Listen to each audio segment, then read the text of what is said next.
Welcome to Global Horizons Virtual and the fourth of a 5-part webcast series leading up to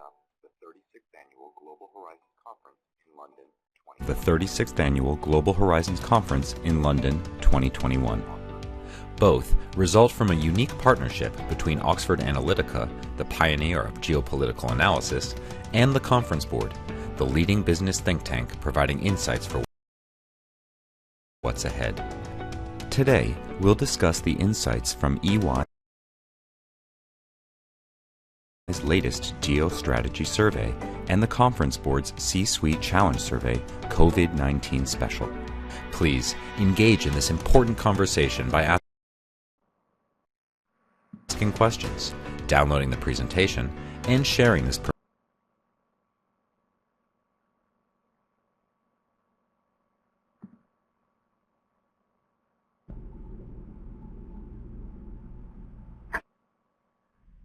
and the Conference Board.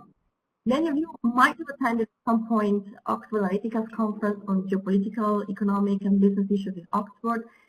For this time, or actually next year, we decided to do that together, to team up the Conference Board and Oxford Analytica and do that together. It will be in London in March 2021.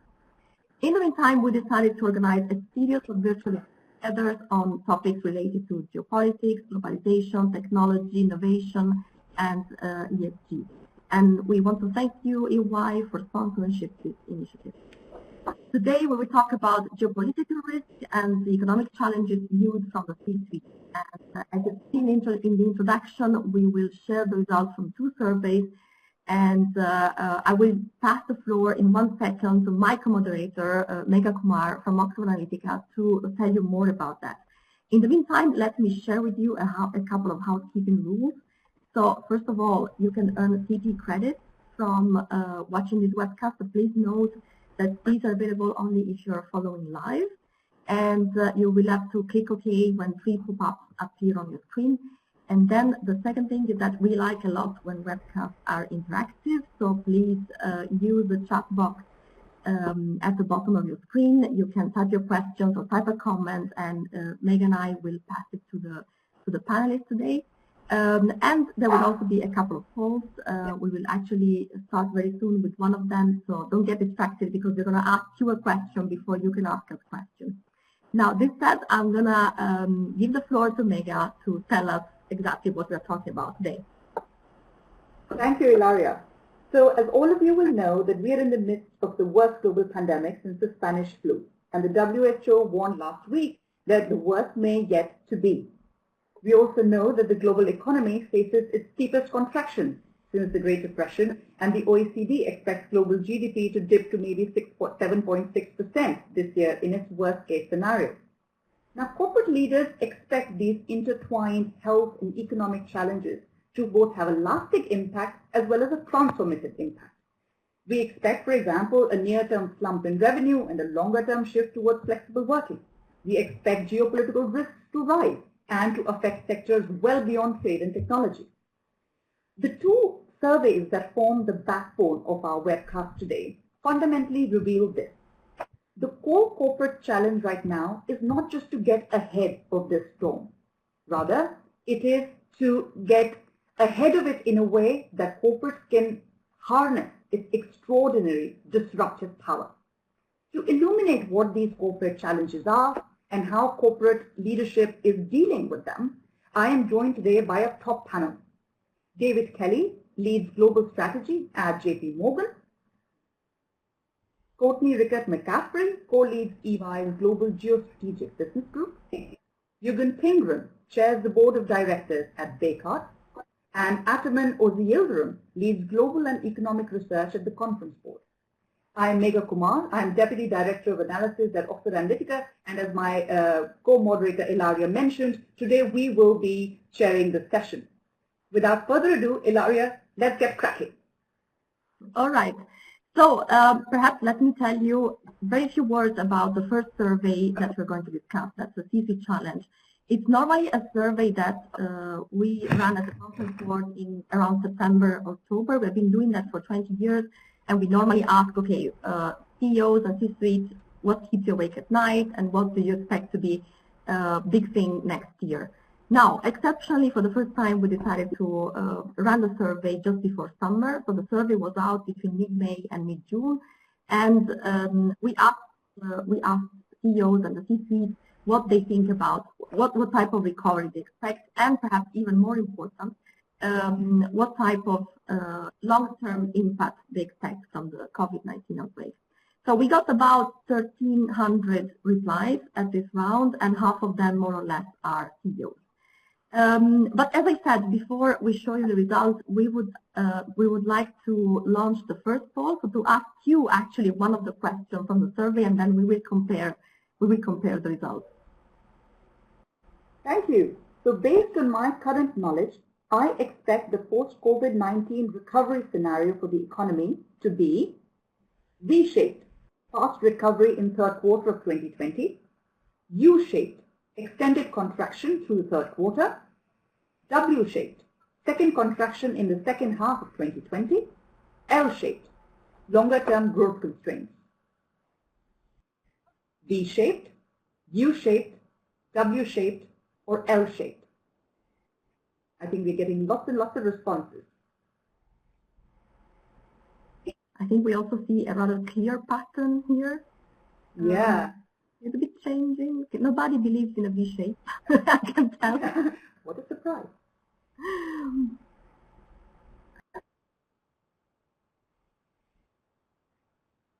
Okay. I think we can now close the poll. Yes. Ilaria. Well, yeah, actually, I'm going to ask Ataman to come in and comment on this. And actually, well, I see, of course, the W shape seems the most likely according to our audience today. So 43%, and then let's say about half for a U shape and half for L shape. So Ataman, I know you are extremely excited to share the results because it's literally the first time we talk about this. It's the first time we show the results from the C-suite survey this year. So tell us, how does this compare to the results we got in the survey? Yeah, this is very interesting. Thanks, Ilaria, and also thanks for having me on this panel this morning. Great discussion. I'm looking forward to it. Now, it is a little bit surprising to see sort of the votes for the W shape, and I think it just highlights how things are really evolving very quickly. If we had done the survey early in April, I think there would have been more votes for the V shape. There was much more of an expectation of a quick rebound as the peak recedes, the peak in the pandemic recedes, and the recovery reopening gets underway. But we're living and learning through it, and as weeks go by, we find out that it's really not that easy. And the experience perhaps is not going to be like what China has gone through, with a very stringent containment measures and a quicker rebound, which we started to see in the Chinese numbers. You could go to the next slide, if you will, which shows the results, which is a snapshot of what C-suite executives are thinking about in terms of that recovery shape. And most of them are really expecting a recovery to be U-shaped, which, to remind you, is an extended contraction through Q3 and a slow recovery after that. That is somewhat, close to the conference board's baseline view, but we are also looking at different scenarios in order to be able to be open to different contingencies and be more agile in decision making. I think it's important to consider how these are evolving. So I'm not too surprised about the evolution towards a W shape here, because we are getting more news about whether the lockdown has been successful and whether the reopening is going to be successful. So that's not too surprising, perhaps. It is interesting that globally, if you look at across the regions, there is that consensus about the U shape across these different segments, and the exceptions are Japan and the Gulf countries. and the Gulf Cooperation countries, which are more pessimistic, and they're looking at an L-shaped recovery. And perhaps that's because they're more exposed to the global economy, and the global economy is going to have a hard time recovering from this. So it's not just the CEOs focused on their domestic economies, but they might have a more global picture. And also for the Gulf countries, the energy and oil markets are important. So I think they might be taking the pulse of something there, which means the longer term growth is likely to remain anemic with a very slow recovery. We also asked about when they expect their revenues to return to pre-COVID levels. So when are we going back to where we were at the end of 2019 or the early 2020? You can see that in the next chart if you advance the slides. CEOs are really looking at a recovery, but it's going to take some time. It's going to go into the first half of 2021 before we see those revenues recovering. The exception is China. They are perhaps a little bit ahead of the curve. Their expectation, their optimism is more about the recovery in the second half of this year already. And that might be colored by the early indicators, whether you look at purchasing managers or consumer expectations in China, and the influence of government policy on the Chinese economy that gives them a bit more of a rebound. But I think we have yet to see whether that's going to be leading to a sustained recovery for the Chinese economy, because there's a lot of global economic interactions there as well. I think there is some cause to be cautiously optimistic about recovery, but the sentiment tends towards being very cautious and a slower recovery going forward. Thank you, Ataman. I know there are some questions on the longer term impact, but staying on the recovery for a couple of minutes, I would like to ask one question to Jürgen and one question to David. So let me start with Jürgen. And Jürgen, you and I are on the same side of the world. Actually, we live in the same country. We're both in Belgium. And let me launch this provocative question. Would you agree that European countries are better placed to ensure a better, easier recovery, and based on the fact that in Europe we have largely public healthcare systems of very high quality, and at the same time we also have big welfare programs. So for example, we know that in big countries like France, Italy, up to half of people are on short-term working schemes. So will this make the recovery easier? You know, Ilaria, I would like to agree with you, but unfortunately I have to say not necessarily so that Europe is in a better position. If we start with the healthcare system, it has not resulted in a lower mortality rate than in other places of the world.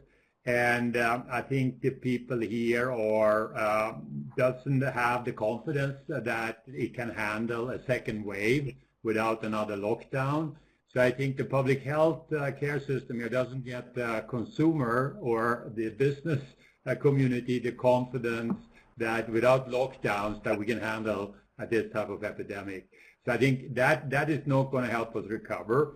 Then if you look at all these employment schemes that are in place, most of them actually are being extended in the time that they are effective.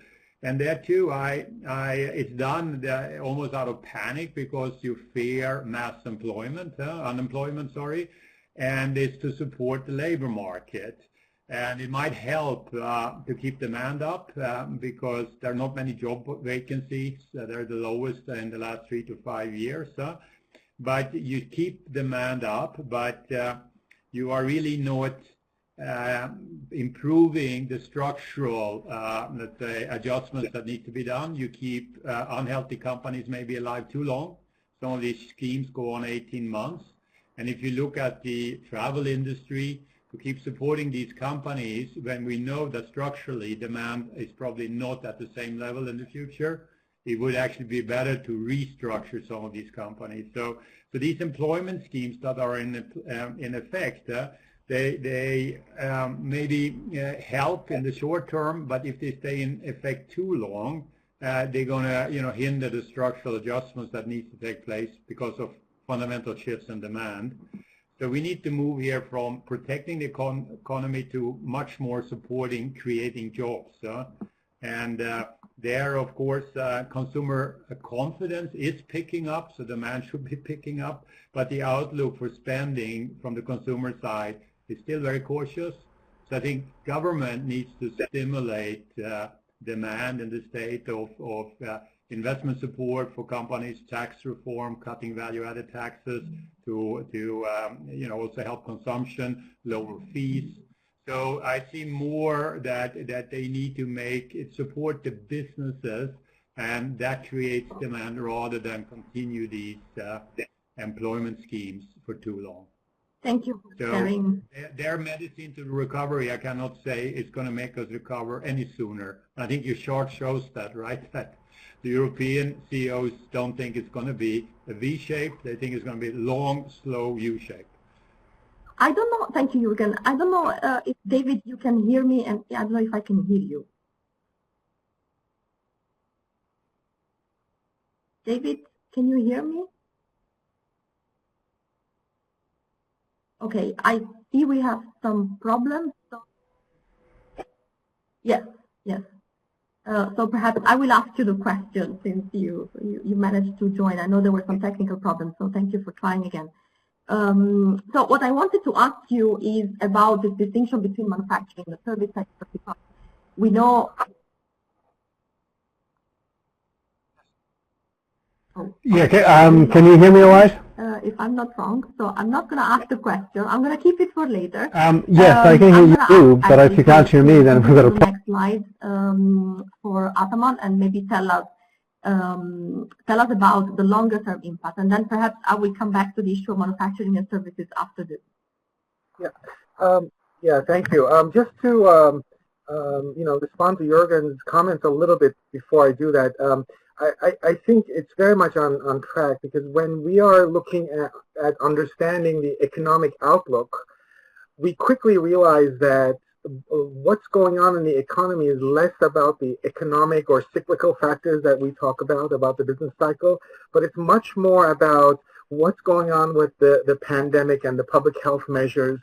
And I think there's an appreciation of that, and that brings on a different level of uncertainty and risk, and makes it both harder and easier to really plot what the course is. It's easier because you can just look at the public health numbers and see, how much stringency of containment measures is going to last, whether or how quickly they're going to be relaxed. But also harder because it's hard to really get a handle of how consumer behaviors is going to change, both in the short term and in the long term, because consumers are really responding to the health safety issues. I think that does get highlighted in our survey, and when we ask about the long-term impact, there is more attention going to be paid to consumer behaviors and how that consumer psychology is going to change. And in order to meet that, the new preferences, the new demand, for socially distant services or curbside deliveries, or extra, health measures, during flying, for example, those are going to really prompt a very close look at consumer behavior and changes in how business processes get organized. So executives are really looking at an acceleration of digital transformation that's already been underway. They're really ranking high the need and necessity for digital transformations in their businesses. They're also looking at internally redefining how work is going to be done, how the workforce is going to be organized and interact with both internally with each other and externally with clients. That digital transformation is really much more than sending us home with a laptop under our arm, right? It really involves organizing the processes and the networks so we can be more efficient and productive in our work. Another thing that's really emerging in the survey is that there is attention being paid to strengthening of the corporate mission and maybe redefining it, and those are going to be, I think, lead to sort of long-term legacies for the post-pandemic world. So I think we are really, set up for the next normal, whatever that is going to be, and many of these executives are going to be helping to reshape, what that next normal is going to be by, paying attention to consumer buying behaviors and preferences and reorganizing their businesses, reorganizing their workforce. Many are looking at using this as an opportunity to both accelerate digital transformation, but also remodel their businesses, reduce costs. I think I already mentioned that, there's going to be less air travel for business meetings. So many things like that are going to be long-lasting changes. Thank you, Ataman, for sharing this. I have to say I was a little bit skeptical when I saw number one speed up the digital transformation, and I would like to call in Kirsty on this and ask what you think about this, because when I saw it, I was like, okay, but we've been talking about this for years now. Why is it different now? Is it different? Do you think it's different? And if so, please explain to us why. Sure, I'll do my best, and thanks for having me here today as well. So yeah, I mean, you're right. Obviously, digital transformation has been in the process for years, and it's been talked about for years. But some companies have been further along that digital journey than others. So I actually do agree with the respondents here that today really is different for two main reasons. So one is the rate of change, and the second is the rate of adoption. So COVID-19 is dramatically accelerating all companies' digital transformations, really whether they wanted it to or not. So I think you already mentioned video conferencing. Many companies hadn't fully adopted that before COVID-19. But then just in the first quarter of this year, we saw Zoom's daily active user count increase by 340%. It's a pretty staggering number. E-commerce is another example. A lot of retailers hadn't fully embraced this trend. We're seeing now that they're sort of being left behind. They're more digitally savvy peers, and they're really having to embrace e-commerce in order to even survive through the pandemic. And in manufacturing, we're seeing more exploration and quicker adoption of robotics, that both support human workers and also enable more social distancing on the factory floor. So I think, really across the board, all of this was happening before COVID-19 hit, but the rate of adoption and the speed with which companies are implementing these changes are so much faster now. But I do want to make sort of a side point as well. I mean, I certainly agree that COVID is accelerating all of this, but this transformation was already happening. Ilaria, as you pointed out, it's not novel. It was already ongoing. I think what is much more novel is the third item from the graph here, which is reduced business travel. Prior to the pandemic, business travel was growing around the world, and it was showing no signs of slowing down. So if COVID-19 actually does lead to a long-term shift in the volume of business travel, I think that will actually have much more significant long-term consequences. Obviously for airlines and the hospitality industry, but most importantly in the long term for emissions levels and climate change. So I'd actually, if I were filling out the survey, that's the one I would have put at the top. That's a good point, and actually is a segue into the other question I wanted to ask. And I know I keep asking a very difficult question to Jürgen in a very small time frame, but that was my other point. So we see that indeed reduced business travel is ranking very high. Then there is another question, we cannot show it because we don't have time, but there was also ranking very high in the changes, the fact that people will work more regularly remotely, more flexible hours, etc. So what I want to ask you, Jürgen, is do you think the pandemic is triggering a major change in the way we work or not? Yeah, thanks for the difficult question, but definitely yes, because I also think it's driven from the C-suite. We have discovered, at least the people, that I work on the chief executive or the C-suite level, they all discovered that video conferencing has come a long way since the day we remember.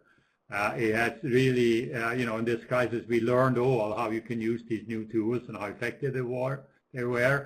And I have to tell you now, I also think the tech industry, if you call it Silicon Valley or whatever, they're going to work more than ever before on augmented and perfecting these tools further. So I think we will see in the next couple of years many, many great ways to use digital tools instead of traveling, instead of being in offices. So I see a lot of companies already, of course, reducing business travel drastically, and taking also office space, reducing office space drastically. One or two companies I'm involved with, 30% of the office leases or more are being canceled, and actually going to this work from home for about 2 to 3 days a week, and also allowing adjustments for flexible hours. So I think the new normal, supported by better and continuously improving tools, will do these make these virtual meetings, a preference in many ways. When you want to be creative, innovative, or go through topics where you need to brainstorm and you need to get interaction among people, we still need to meet face to face. But I see a lot of the new normal would be to adapt to these new type of tools, and that will be with us in the foreseeable future. So that it definitely will be different. And I think while there's a general sentiment towards virtual working, I think we should be careful not to generalize it across the board. I think after the dust settles, we'll probably see more of a hybrid world, and we're also seeing some geographic differences in terms of the expectation for continued work from home. In China, executives think that many more workers will be remote, but in the U.S., more executives, more CEOs think that they'll bring some of their workforce back into the office. And that'll mean, a new way of working with, redesigning the office space and the way of working. Atima, if I may, just press you on that point a little bit more. And Courtney, perhaps you would like to add on that. Digital transformation is a very interesting thing, and I totally see, Courtney, your point that transformation on the factory floor in corporate operations is intensifying. But of course, the internet user gaps are enormous around the world across continents, and the differences are in costs, in the quality of access, and what kind of services are available to which kinds of communities. So, Ataman, could you first please respond to the point about emerging markets and how those will handle digital transformation? And Courtney, perhaps you would like to follow up as well. I guess, in some ways, we might assume that emerging markets might be, following the front runners in digital transformation, just because of the way that their economies are moving from a more industrial-based economy to services-based economies as that development path continues. But at the same time, I think there are some examples of, in a way, leapfrogging, right? So they don't have to go through step by step, and the technology is globally available. So like going from absence of landline straight to mobile phones. That is a classic example of technological leapfrogging. Yeah, and you also see that, I think, in the fintech sector in Africa. Using mobile phones to be able to do financial banking transactions, and those are also the types of things, the network effect, the infrastructure of the economy that can allow for really pushing up, potential growth in the long term, allowing for spillover effects that we like to talk about. So it's really more than just the benefit to the individual and being able to do the mobile banking, but the whole business ecosystem benefits from being able to do quicker transactions more efficiently. Courtney. I don't have a lot to add there. I guess just two things. I mean, one is, we'll talk about, the importance of digital and technology a bit in my section as well, but this obviously goes into the whole rollout of 5G and countries and companies really competing in that space and who can sort of roll out those systems around the world, because there is this huge demand for more connectivity, especially in the emerging markets, as you point out. But the second point I wanted to make is that it's not just an emerging market story. There's also a lot of inequality of access to the internet and high-speed internet, especially in developed markets. I mean, I'm sitting here in the United States, which is maybe the best example of that inequality, unfortunately. But within cities and between cities and rural areas, there is a lot of inequality in household access to those technologies. So I think that's something that certainly needs to be addressed to really harness all the inefficiency or harness all the efficiency gains that are possible with this digital transformation. Yeah, and Jürgen, one question for you, and briefly, if you would respond to it, please. To what extent, in your experience, are corporate leaders factoring in the changes that will come when we do have a vaccine? Lots of promising candidates are being tested, and while we are very far away from mass vaccination, we will get closer to it as this year and then the next year progresses. What is your sense of what the corporate leader thinks about that? Yeah, that's a good question. We discuss it quite frequently and often, and because it is then everything we will have certainty and confidence will be back there everywhere. So it's the most critical. When you then do a deep dive on these vaccines developments that are coming, the way most companies assess it, I'm working with is it won't be until middle to second half of next year. And that's drawn on a lot of expertise advice, when you make these assessments. So I have to say we have to learn how to live with this for another, foreseeable 12 months. There is not going to be a miracle. And already having it by second half of next year, we view it as part of a miracle. And then, it's the problem with the production. We have 9 billion people almost that wants to have a vaccine. And it's going to take a long time before we have everybody feeling very comfortable and going back to the old state before the virus. So yeah, I mean, Ilaria, I think we should draw a line under this and move on to the issue of political risk. I grew up in India, and growing up and into my undergraduate years, the saying was that the West has no politics and the East has no economy. And that has not been true for a very, very long time. And if anything, the reverse has been true. Politics in the US is almost as fascinating as my country. Now, Courtney EY has done a very fascinating survey on this, and I'm looking forward to digging into some of the details of it. Before we do that, however, I want to take the pulse of this virtual room. Ilaria, can we please launch the second poll? Yes, I'm going to ask my colleagues to put it there. There it is. So I'm going to read the question. What is likely to be the greatest source of geopolitical risks over the next 12 months?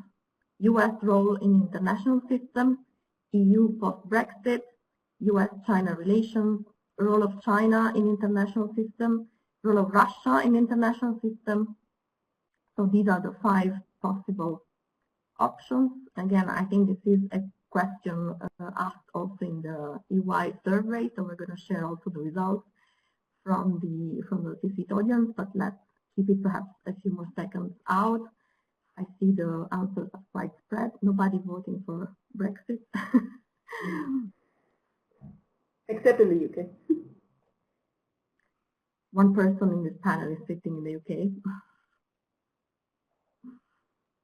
Okay, let's close this poll.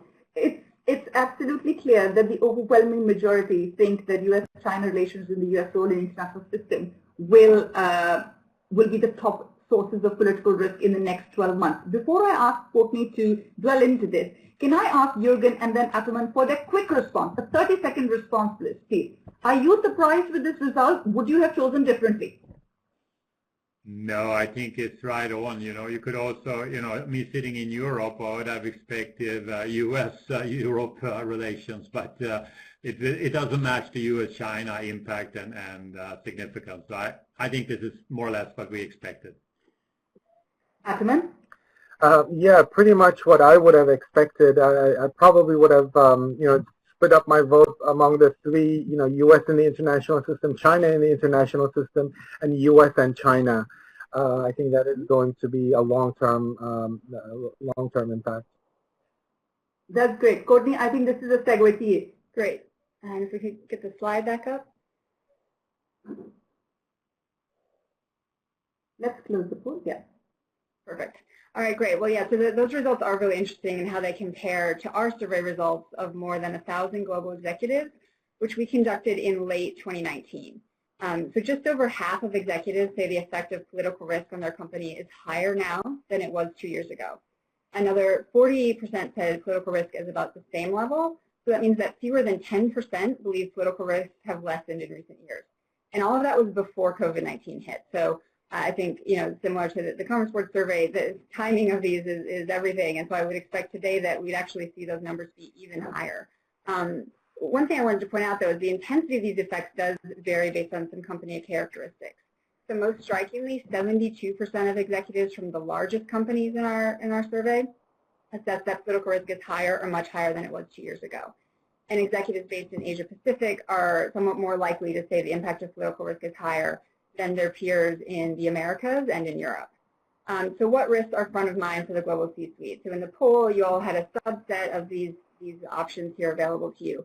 But the geopolitical issues that global executives told us they expect to have the greatest impact on their company are the changing role of the U.S. in the international system, EU stability, and U.S.-China relations. So I guess our executives are a little more focused on the EU than this audience here.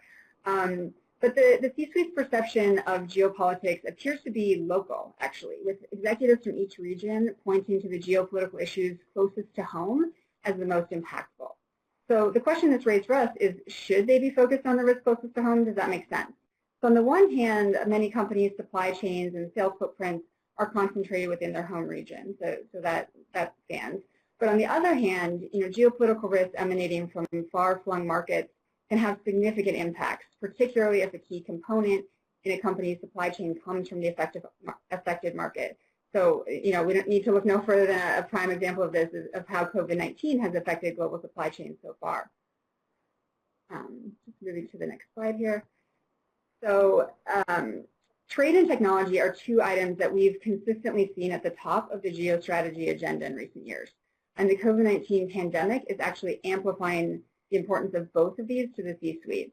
So in trade policy, we've seen a rise in political risk in recent years due to, obviously U.S.-China trade tensions, Brexit, the declining influence of the WTO, and a variety of other policy shifts.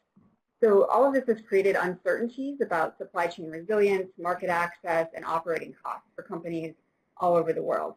But these uncertainties have become exponentially greater as a result of COVID-19, because countries are now implementing export controls and domestic sourcing requirements for strategic products, which, that definition of strategic product has also expanded as a result of the pandemic. So, of course, uncertainty and policy change doesn't necessarily mean that it's a bad thing. Executives across all industries identify both opportunities and threats stemming from this kind of trade protectionism. So this varies a bit based on industry of where they see, more opportunities or more threats. So technology is the other driving force in companies' geostrategy agendas today. And our survey responses here, which you can see in the yellow circles, point to a circular relationship between technology and geopolitics. So we see technology as a crucial role in national competitiveness and geopolitical competition, meaning that these political risks really are here to stay for the foreseeable future. And again, COVID-19 is amplifying the strategic importance of technology. We've already talked a bit about robotics and AI and other technologies that are increasingly important in keeping businesses operating and factories and warehouses operating efficiently. And of course, biotechnologies and life sciences are crucial in developing vaccines and treatments for COVID-19. So again, we really see trade and technology as two of the big issues that C-suites are facing today. And with that, I'll turn it back over to you. Courtney, thank you. Ahmed, if I may ask a follow-up question here. It's clear that at least 1/3 of our participants here in the webcast and a significant section of the people EY surveyed think that U.S.-China relations are going to be very important. Now we have a very important election coming up. Are you expecting the nature of U.S.-China rivalry to shift after the election, let's say if Trump comes back or if the assumed presidential Democratic nominee Joe Biden wins? Are you expecting a change in temperature or in the substance of that rivalry? Yeah, that's a very important question, and it clearly has impact for what happens in the medium and longer term. I think the short answer is that I don't expect a significant change in what happens between U.S. and China, although you might expect to see, depending on who comes into power in the U.S. administration, the rhetoric or the language might change. But I think the fundamental strains and the disagreements are probably going to remain. They're part of the longer-term trends. It's not just about the trade deficits, trade balances, but there are other very sort of deep underlying concerns about technology transfers, protection of intellectual property, the role of the government in the Chinese economy and in the global economy. I think we'll continue to see those strains, and they will translate into the geopolitical environment. I have a question from the audience that is very much related to this issue, and I would like to put it out, perhaps, I don't know, for Courtney or Jürgen, if you want to pick it up. So the question from Ray here is, with the US-China trade war, India has stepped up on attracting FDI. Which other country will be the next China, basically, if I interpret well the question? I can go first, Jürgen, then you can jump in. So yeah, certainly we have seen India taking a lot of actions in that regard to try to position itself to win some sectors and some supply chain operations away from China, to the extent that companies diversify or move out of China entirely. We also see a lot of action in Vietnam around this and throughout the rest of Southeast Asia as well, but particularly Vietnam. That's something that had already started pre-COVID, with the CPTPP trade agreement and some other trends there. So once again, I think COVID is just accelerating this. But I think the important thing is that there is no one other next China. There's no country or market in the world that can be what China was, in the 90s and 2000s. And so what we're looking at is really more of a diversification across a variety of markets. Yeah, I'm nothing to add there. It's exactly what we see, Courtney. And also that supply chains are deglobalizing, which means that, it doesn't all go to one country. It goes into various parts of the world. But definitely Southeast Asia is one that has more activity maybe than others. But also in Europe, we are deglobalizing and localizing supplies more in the European region. And Jürgen, let's just press on that point a little bit more. One of the aspects of this we haven't covered is transatlantic relations. And both sides have butted heads on all sorts of issues. Huawei, Iran, trade tariffs. So are you expecting a change given that the trend is towards deglobalization, or if anything, the trend under the current US administration is to shy away from it? Well, Megha, thank you very much. I think you topped your earlier most difficult question with this one. But let me start with I think that everybody's becoming more and more unreasonable. The U.S. does not want the rest of the world to tax their profits on its tech companies. Germany presses ahead and has no sign of compromising on the Nord Stream 2 pipeline. And you have Europe, or driven by France in this case, and it wants to protect the car industry with tariffs, right? So everybody's unreasonable, and there is very little progress. Now, in Europe, people tend to associate this worsening of the bilateral U.S. relation with the White House or Mrs. Trump personally. But I am, like Ataman said, also very convinced whatever tariff duties or sanctions imposed on the Europe most likely will survive, even if Trump is not reelected. With him being reelected, we will have the same confrontational style. We take no hostages, it's our way or no way. Maybe with the new administration in the White House, it would be a little bit more finding a way together.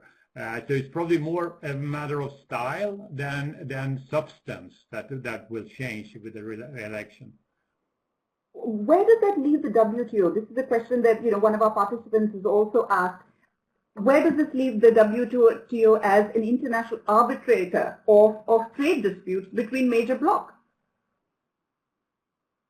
Courtney, or you want Jürgen, first? Yeah, Jürgen, please, first you, and then Courtney, if there's time, I would like to invite you to comment on this, please. Okay. Yeah, I think the WTO will still continue to play an important role, and particularly for us here in Europe. Now they are delaying some decision on tariffs, right, that we had requested from the European side, and it makes us a little more vulnerable in the U.S. for the transatlantic relationship. So for us, WTO will continue to play a role and be important. Absolutely.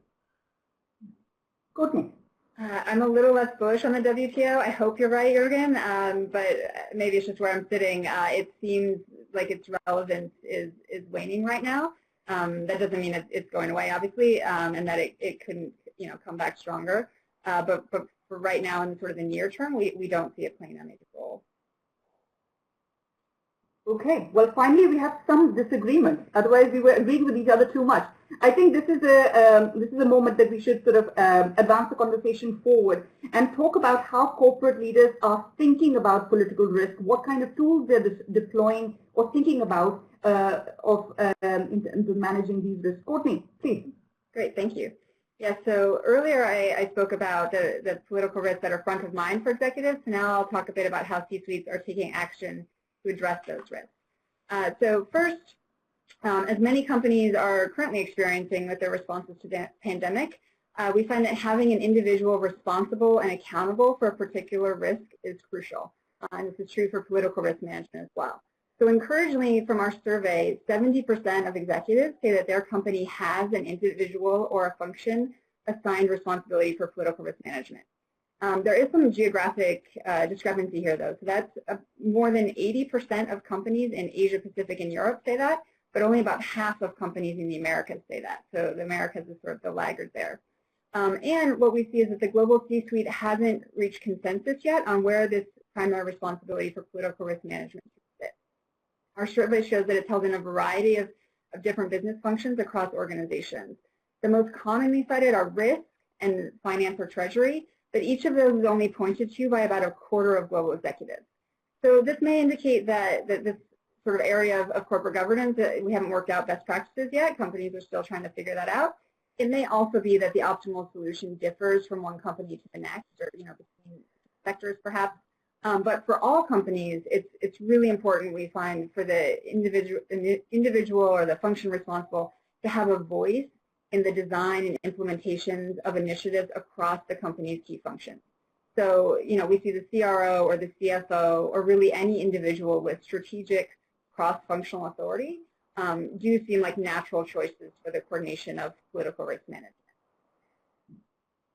So next, the next thing is that it's important for the C-suite to assess whether their company is drawing on all available tools that they have to manage political risk. So executives tell us that they are taking a variety of political risk management actions. In fact, more than 40% of companies are taking 10 or more different actions to manage political risk. So in one sense, that's encouraging. On the other hand, we're wondering, kind of leaves us wondering whether it's a strategic sort of coherent approach or whether it's more piecemeal. So that's something we hope to explore in our next survey. But I just want to highlight a few of the more popular actions that companies are taking. So integrating political risk into ERM frameworks is certainly the most common, followed by performing assessments of political risk exposure and recruiting individuals with political experience into the board or senior leadership. And despite taking so many of these actions today, executives still see room for improvement. These are the little gray bars on the graph. So 3 practices stand out as providing companies with the opportunity to most improve their political risk management that the executives are pointing to. One is scenario analysis. Second is collecting data on sources of political risk. And finally, obtaining political risk insight from external sources. So the other thing that these results raised for us is a question about the political risk management actions that are less popular among the global C-suite. So down at the bottom of the graph, we see the practices that are least widespread are buying political risk insurance, modeling the impact of political risk events, and developing trusted stakeholder relationships. And that last one is especially striking, I think, in an era in which we're seeing increasing emphasis and importance on stakeholder capitalism and the lack of C-suites really looking to stakeholder relationships to manage political risk is striking. So then finally, the last thing I'll highlight is that managing political risk often requires core governance changes. And we highlight 3 of them here that really stood out from our survey results. So one is that board attention is crucial. This is especially true as the effects of COVID-19 and the government policy responses to it are continuing to reverberate around the world. But encouragingly, most boards today are spending more time on political risk now compared to 2 years ago. Second is that communication within a company about political risks is really key. So more than half of global executives we surveyed say that a more dynamic process for communicating about these risks would significantly or highly improve their political risk management. So certainly more work to be done there. It's something that our survey respondents identified. And third is perhaps the most important of these governance improvements, which is breaking down silos. 2/3 of global executives say that would improve political risk management. And this makes sense if you think about it, because managing political risks, or really any external risk, requires a cross-functional sort of whole of enterprise approach. And that's really difficult to achieve in a siloed organization. So, and breaking down silos also helps to achieve some of those other governance improvements, like enabling better communication. So overall, then, our geostrategy survey results show that many companies appear to be in what we would characterize as the early stages of adopting a strategic approach to political risk. They're taking a lot of actions, but it seems that some of it, not all the pieces are quite being put together. And with that, I'll turn it back to you, Megha. Thank you, Courtney. Jürgen, I want to go next to you, please. Now, I completely take Courtney's point that, one-size-fits-all approach is not necessarily the right way forward for all corporates. But if we were to generalize and speak very broadly, in the last 2 months and longer, we've had so many corporates across the world taking a very active, public, unusual position in the public sphere on issues such as Black Lives Matter, hate speech, disinformation. These are enormous political risks domestically, as well as in a foreign policy strategic sense. Do you see this as a harbinger of a systematic change in how corporates are going to tackle political risk, or is this moment going to pass as many others have in the past? Thank you. We had a lot of discussion on this at different boards, and we had to come back to the values of the company, and we also participated a lot for what the company stands for, and we also participated a lot in this business roundtable, where you try to move from shareholder value creation to stakeholder value creation. And all these companies have very strong values on ethics or compliance in general, but ethics and how we want to promote diversity and inclusion at all levels. And when you see that through different acts of politicians or others that there is hate speeches or there is discrimination taking place, we feel that that affects us, and we need to speak up because these people are part of our teams. Since we promote diversity and inclusions, we have a lot of these people working for us in different functions, and they're part of our team. And when they hurt, we hurt. So we go out. I mean, all my boards decided that we go out and we promote and communicate very clearly what our position is on this. And it's not always what the government in charge is doing or saying. And but we want to do what's right and not be short-term and try to maximize political relationships. Well, Jürgen, thank you very much. What is striking though here is that a lot of the values and ethics that we now see publicly exhibited, they've been around for a very long time, and yet, we have long-standing problems on gender pay gap, diversity in the boardroom, etc. So, Ataman, I want to take this to you. Give me reasons why you think Jürgen's optimism may be misplaced. Maybe this is not the moment where we will have a sweeping change, or do you really think that this time is going to be different? Well, I think I tend to agree with Jürgen, actually, that there is going to be more long-lasting change. We do see, the response and attentiveness to the issues from senior management. and you see that in the actions of companies all around the world. But they're also responding to their internal workforce. I go back to a survey that our Human Capital Center did last year, which was looking at employees' interest and attitudes towards what their companies do and say about societal matters. And employees respond that it is an important thing for them that they work in companies that are taking these things seriously and taking responsibility for it. In a long list of topics on diversity and inclusion, gender and etc. You name it. The exception might be, and this was a U.S. survey, and in the U.S. we say that the two things you don't talk about at the dinner table is politics and religion. So maybe that's why politics and religion, employees don't really have a great deal of expectation, but they do expect their companies to speak up and act on diversity and inclusion issues and related issues in terms of the societal matters. So I think that is encouraging that we might see that sea change and not just in the U.S., also globally, because you see like how Black Lives Matter became more of a global movement. So that is encouraging. Great. Okay, Courtney, I want to return to you about one of the things you mentioned about the one-size-fits-all approach. Now, some sectors, as we know, are better placed, more experienced in managing political risk. Energy companies especially, they go in for the long haul. Are you finding that some sectors are still better prepared than others to tackle political risk? Yeah, at the end of the day, it really is a company-level story, but we certainly do see some differences across sectors, which are interesting. You highlight the energy sector. They've long been sort of attuned to political risk.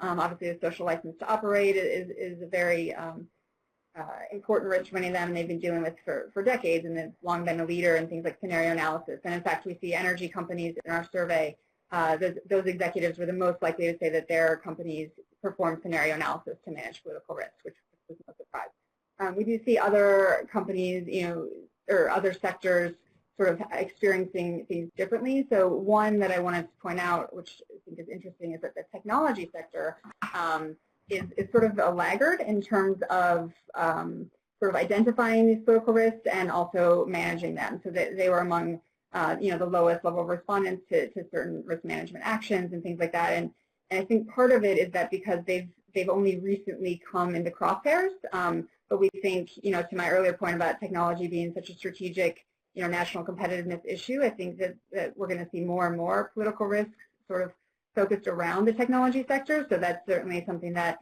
that one of the takeaways we're trying to highlight is that technology executives really need to sort of up their game, and there's maybe things they can learn from some of the other sectors as well.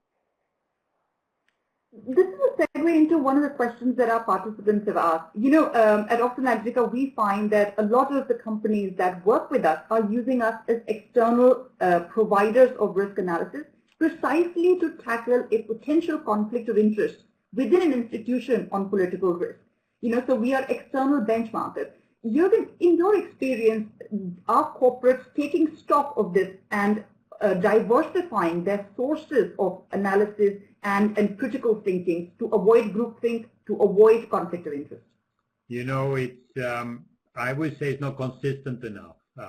We do it in some parts of the political risk management, but we don't do it consistent enough, and the processes are not so robust. So I think now this highlights a lot of these gaps that we might have, and we're getting away from the silos and getting the communication reinforced and getting it on the agenda of the board more consistently. So there's a lot of good things here, and I think we in the corporate world we need to pick this up. Absolutely, we're not doing it consistent enough. Thank you. I think it's actually a very good way to conclude this conversation. And actually, this is more work for us at the conference board than Oxford Analytica. It's a nice segue.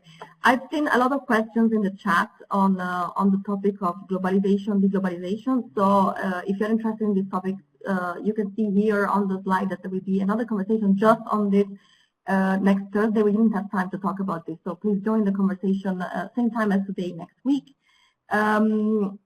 Well, as I said at the beginning, this series of conversation is in sort of preparation also in view of the conference that we will do together with the Conference Board and Oxford Analytica next year in London. So if you want to know more about this, you can just click on the link. Let me thank really the panelists for being open and frank and sticking to our very strict timeline and trying to answer difficult questions in very short time. Thank you for the audience. I see a lot of people here, and thank you for being active also in the chat. And if you want to hear more about COVID, as if we didn't hear enough, but if you want to hear more about COVID, both Oxford Analytica and Conference Board have a sort of hub with research that you can find on our website. So let me thank you again, and hope to see you next week at the next webcast. Goodbye. Thank you very much. Thank you. Bye-bye. Thank you.